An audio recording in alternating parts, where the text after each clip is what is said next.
Hello there guys and welcome back to the channel. So in today's video we're going to be talking about this whole rebalancing thing and what I think about it in general after kind of like the first solid batch of rebalanced champions, and to put like some sort of a headline of today's video, I can put it simply, it's a waste of time in my opinion. I can kind of see why they wanted to make some changes, but it's kind of disappointing to see that they stopped there. If they thought some champions are overperforming and they wanted to put them in line a bit, but they didn't. If they thought some champions are underperforming, and they are, and this changes nothing. Like, I doubt that there's gonna be more than 3 different individuals who now pick up an Nihilus from a crystal and go like, wow, this is a great pull, I should rank him up and use him offensively. No. Any person who's going to rank up an Nihilus is because he's a sadistic bastard and he's going to do it for defensive purposes. Same would go for Ebony Maw. Many people had high hopes riding on it because, let's face it, Ebony Maw was absolutely atrocious offensively. Not even like...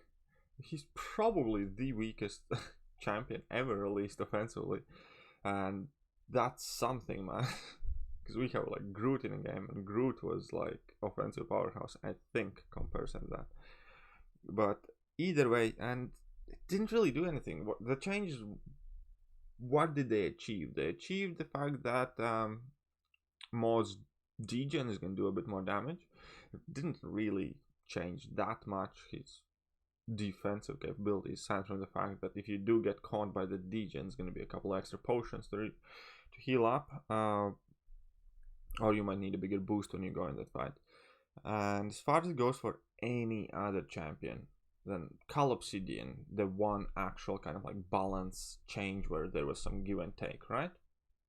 Well, Cull Obsidian did the numbers, so an around 20% damage increase in the first fight. That is what you got. I checked my old spreadsheets, and I did the Winter Soldier fight in about 110 hits before in the same team. Now I did in like 84 or something.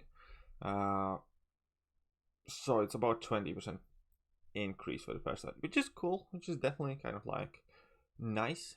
But everything else, like after the first fight, it's pretty much the same, and then it obviously goes worse and falls off quicker. So again, there was no real point. Will anybody be able to use Cull Obsidian in content they were not previously? No. Will Cull Obsidian start getting see some usage in AQ, AW, so on and so forth? No. So all in all, my biggest kind of point is I just don't really understand how can anybody possibly warrant that much effort, that long period of a time, that many people pissed off for something so small. There is this whole build-up, this whole uneasiness in community, and people were outraged, and yeah, you can understand them. They say that the characters that people purchased with real money often, or put in a lot of work, are going to be changed and not for the better or whatever, when it comes in case of like Namor or Cull.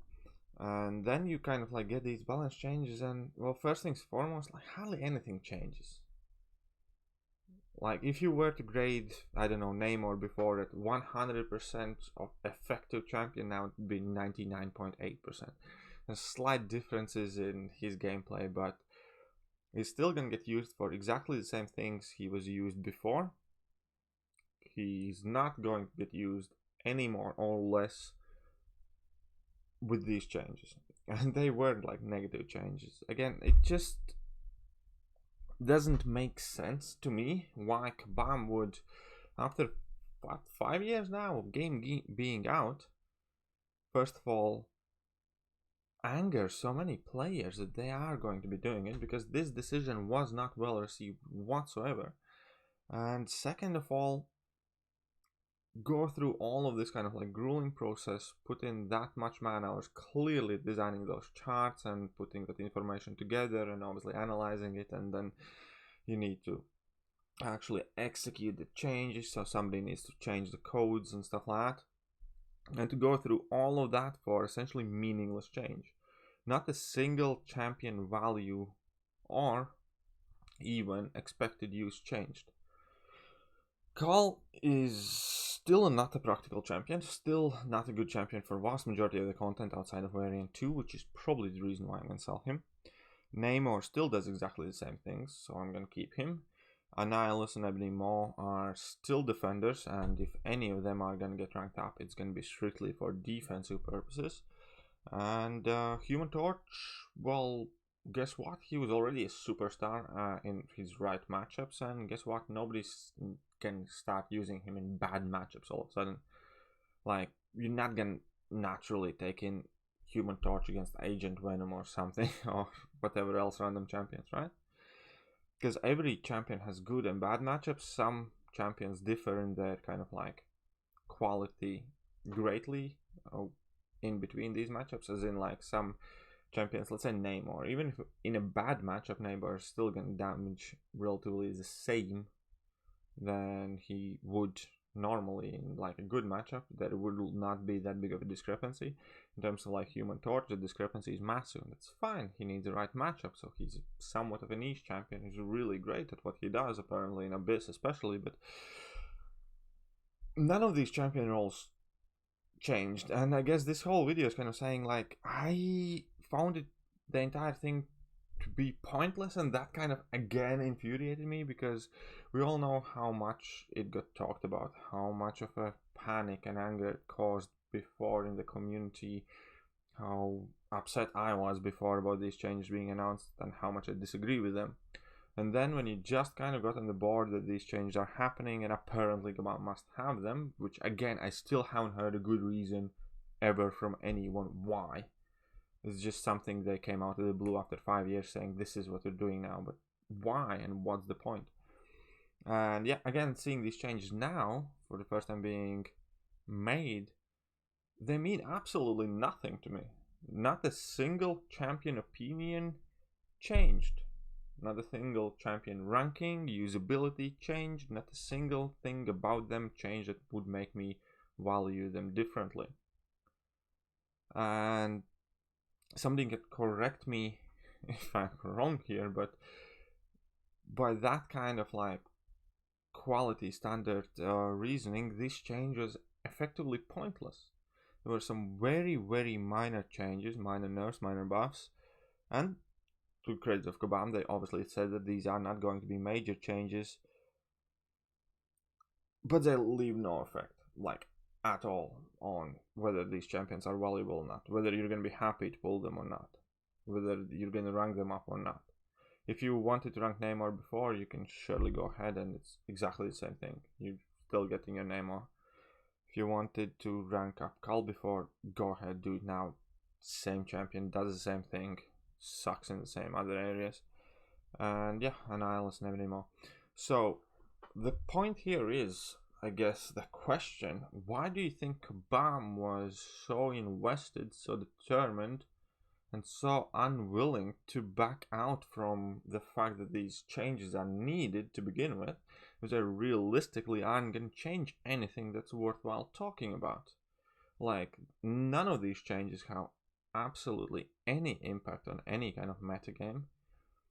Effectively, that also means that that didn't cost us any money, in the sense that we're not all of a sudden going to be forced to use more potions. It didn't earn them any money, in the sense that we're not going to be using all of a sudden more potions because Neymar all of a sudden sucks or something.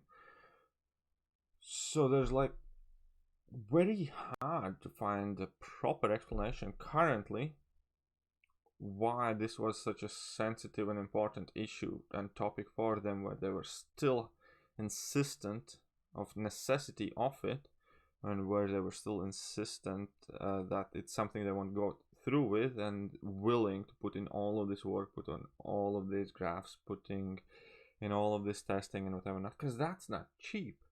Any kind of like work, data gathering, and paying an employee, even if it's a single employee, to gather all the data and analyze it, costs a pretty penny. Because yeah, wages aren't cheap, especially for a certified employees with degrees and whatnot, so I assume they're not making minimum wage. So the total cost of this change surely was fairly significant. Plus, then you have to pay your programmers to actually affect and make these changes happen in the game.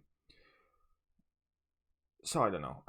There has to be something. There has to be a reasonable kind of explanation. Somebody simply saying that they want or have to have an option where they make alterations to champions afterwards. They did it anyways. Constantly champions got buffed and nerfed. But to put it on like a stable program that effectively technically does change something that matters nothing, I think there has to be something else. So I'm a bit confused. I'm pissed off that all this fuss was created for effectively nothing. And I'm also confused because surely that can't be it. Surely there has to be something more behind it. But for now, I don't know what. Maybe you do. Maybe you have some better theories, but I'll just patiently wait until I can draw some proper conclusions.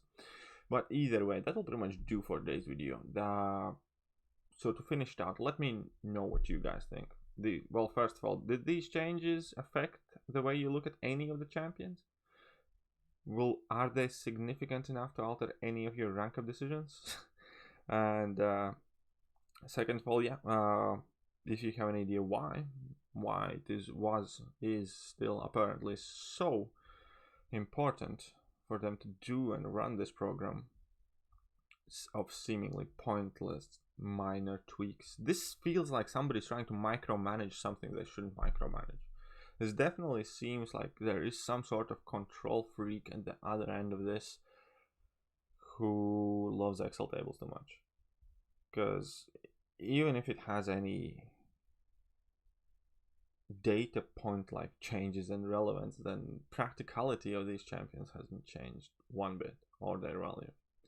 So I don't know, I'm a bit baffled by it all. But either way, let me know what you guys think, and if you did like today's video, hit that like button, hit that sub button, hit all the button, and I'm gonna catch you guys soon. See ya.